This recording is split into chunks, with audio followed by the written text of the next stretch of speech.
Le radon provient de la dégradation de l'uranium et du radium présents naturellement dans le sol et les roches de la croûte terrestre, principalement dans les sous-sols granitiques et volcaniques. C'est un gaz radioactif, incolore et inodore, omniprésent à des niveaux très variables à la surface de la Terre. S'il se dilue rapidement dans l'atmosphère libre, en revanche, il entre dans les bâtiments par les défauts d'étanchéité, à l'interface avec le sol sous-jacent, et il peut se trouver, par effet de confinement, à des concentrations plus élevées à l'intérieur des bâtiments qu'à l'extérieur. Le risque associé à l'exposition au radon est un excès de risque de développement du cancer du poumon. Il constitue la deuxième cause de mortalité par cancer du poumon après le tabac. Dans certaines communes, le Code de la santé publique impose une surveillance dans des établissements recevant du public.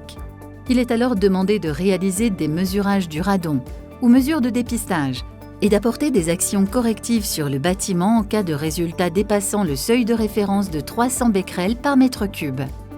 Selon l'arrêté du 26 février 2019 relatif aux modalités de gestion du radon dans certains établissements recevant du public, il existe plusieurs moyens pour protéger un bâtiment, faisant appel aux deux principes suivants. D'une part, limiter l'entrée du radon venant du sol. D'autre part, diluer sa concentration dans le bâtiment. Ainsi, les types d'actions correctives peuvent se regrouper en catégories de techniques. Améliorer l'étanchéité de l'interface entre le sol et le bâtiment, vérifier et améliorer la ventilation du bâtiment, améliorer ou rétablir l'aération de soubassement par ventilation naturelle ou de façon mécanique, ou encore mettre en place un système de dépressurisation des sols. Chaque bâtiment peut constituer un cas particulier quant à ses caractéristiques propres et son environnement immédiat. Ainsi, la réalisation d'une expertise ou diagnostic technique du bâtiment, mentionné dans le Code de la santé publique et défini dans l'arrêté du 26 février 2019 précité, permettra d'adapter des actions correctives efficaces à un bâtiment donné sur la base des principes énoncés.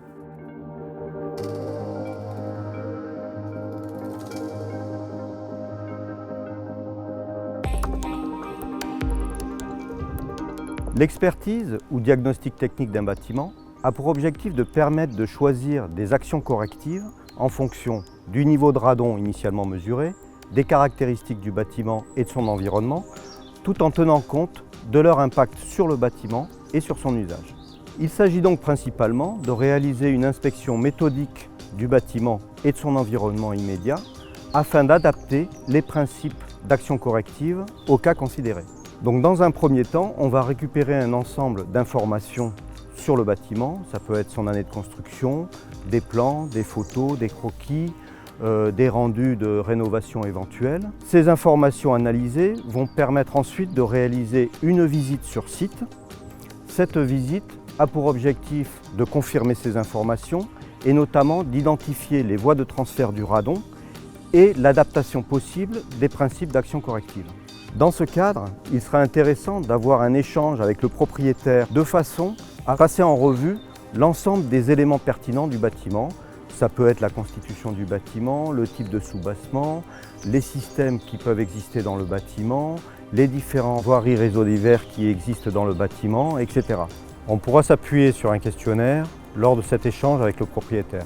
Ensuite, la visite du bâtiment portera sur un ensemble de points particuliers, notamment le type de soubassement et les niveaux d'étanchéité à l'air de ce soubassement vis-à-vis du sol.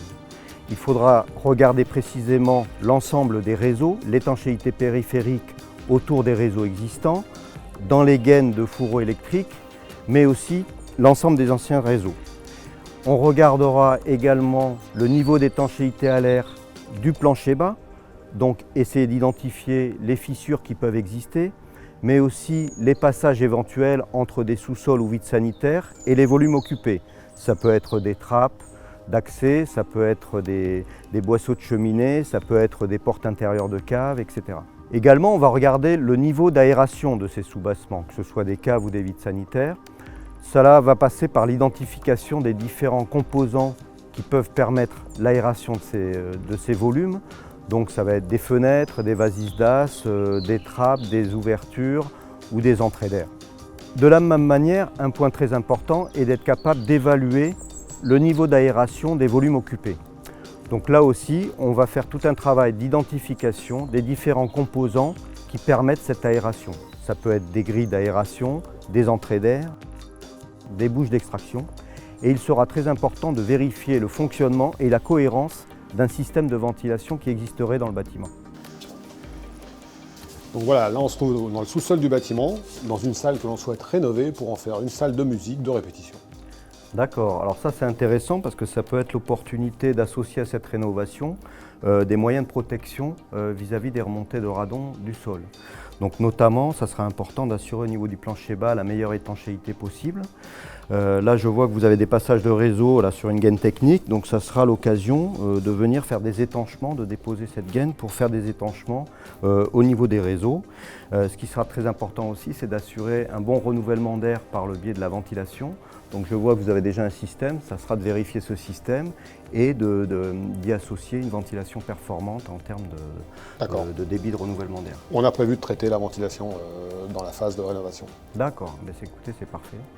Et donc ça sera important d'assurer la cohérence de vos travaux de rénovation avec les actions correctives vis-à-vis de la remontée des gaz du sol. À partir du moment où des travaux de rénovation sont prévus dans le bâtiment, il sera important d'y associer la démarche d'action corrective prévue vis-à-vis de sa protection contre le radon.